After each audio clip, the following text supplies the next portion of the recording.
Okay, Hong, are you ready? Okay, good. Good Yes. morning, Hong. How are you?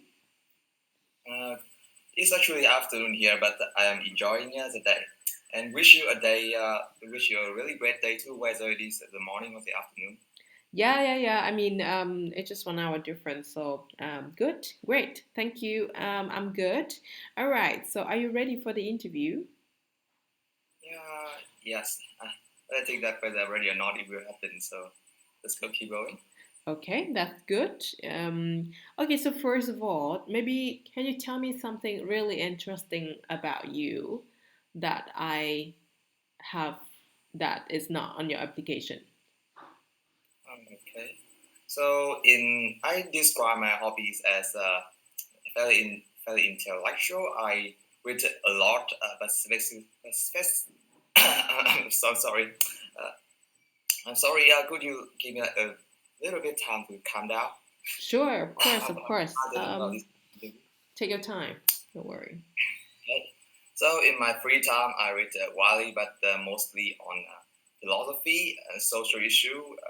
I like about behavioral economics and psychology and the things outside from my interest in chemistry.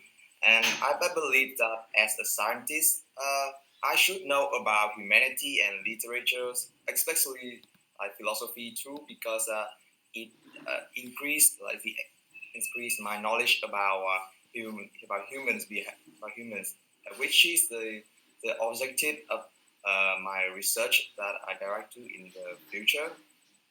And I believe that like other researchers in natural science also should adopt this attitude to aid their researcher direction.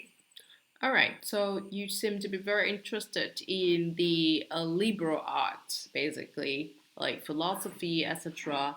Tell me more about it. Which philosopher are you most impressed of, or inspire you the most? Well, actually, in philosophies, there's two aspects like the traditional and the practical. My school is a school of Stoicism, which just promote the internal stability and the ability to like to stay calm in the time of total turbulence. My favorite philosopher is Marcus Aurelius. He was the Roman emperor, and he lived through like two plagues and many attempts to overthrow his throne. But he remains in the history of Rome as one of the most loved king. And his and one of the things that I realized about his writing is he survived two plagues in his time, which really connected with our current time in the pandemic. And he offered great advice into how to stay calm, how to be productive in this time of the pandemic. And on the practical side, my favorite concept is serendipity, or lucky accident. Uh, it based from like a series of investigation of historians, and they found that breakthroughs in history they mostly were accidentally discovered, whether it is stainless steels or penicillin. And the conclusion they drawn out for researchers is that when you failed at the first time, just kept investigating and also widened uh, your sample space because the more you look, the more the randomness you infuse into your project, and the more likely that you will find something that could even shape the future of humankind. I think it is a Mm-hmm. concept that is helpful as a mental preparation for young researcher like me. That's very impressive. So that's very interesting to see that you had such great interest in liberal arts and you end up pursuing such a niche and I would say a niche area of science like biological and chemistry. Why is that so? What inspired you to do that?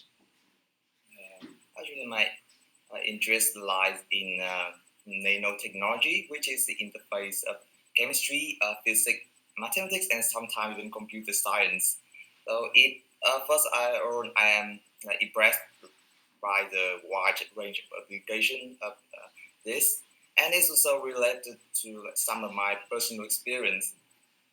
Like one time, I got admitted to the hospital, and it was right after the lockdown status was lifted in Vietnam. And I noticed that every day the walls have to be cleaned with antiseptic solution. And when I asked, a nurse told me that this was the safety measure for this time. But she also told me that this was like time consuming and costly, especially like the time that should be spent on other patients. And at that time, I was reading on subject of antimicrobial coatings and its potential to solve the hospital-acquired infection. And I felt that, but sorry, but there is like a problem with this that is so costly to produce that it can be applied in developing countries at that moment. And I felt that if I could find a way to mass produce these materials for developing countries, especially Vietnam, then it would be a great thing. Okay, that sounds great. Um, very interesting. Your interest lies in nanotechnology. What is your long-term plan with this? Mm, What is your sorry, Miss. long-term plan with this? Okay, so after graduation, I think that I will apply for a PhD in the field because this is like because nanotechnology is a really is a really hard subject that require deep understanding. And after that, because of my interest, I think that knowledge about industrial process is necessary. So maybe I will. So I will spend some time working in for industrial related company. Mm-hmm. Okay.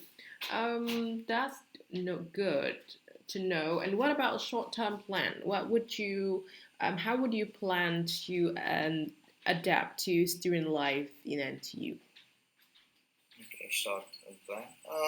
Besides the academic side, because I want to become a researcher, so I am interested in the CN Young program to gain researching experience right as a undergraduate student, Mm-hmm.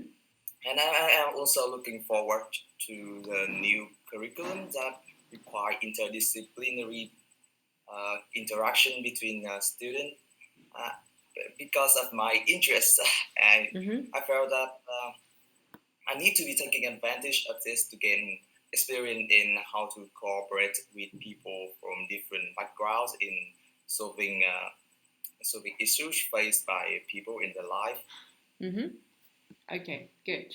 I want to know a little bit more about how you, because you talk a lot about your academic achievements and passion and etc. When it comes to soft skills and people skills, maybe tell me about a time when you were you, when you are new to an environment and what did you do to adapt to a new environment and get used to it.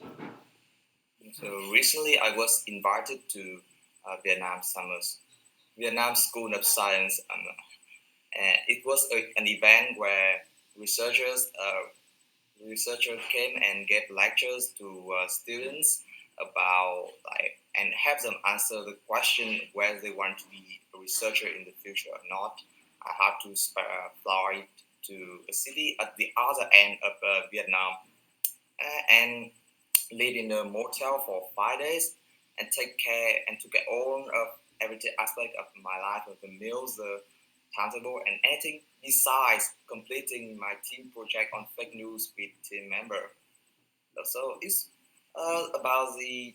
At first, I think it would be an intimidating experience, totally separated from home. But in the end, it turned out like really, really fun. Even though we didn't win the competition, and the insights I gained from this about taking care of myself, uh, it had me to reach the conclusion that I did not fear but really excited about the chance to live, to study, and even and to research if I can in a place far from home. Okay, sounds very good. That's all for me actually today. Do you have any questions for me? Yes. Besides the besides the application to the school, I also apply for some of the scholarships offered by your school, as well as some of my friends. And I want to know that the results of this interview will be uh, it will also studied for my scholarship for scholarship, or will there be another another interview if I get admitted? These two are independent interviews. So if you you will receive another invitation for interviews if you were considered for the scholarship. Okay, okay, thank you. Okay, good. Thank you very much. Have a good day. Bye. Yes. All right.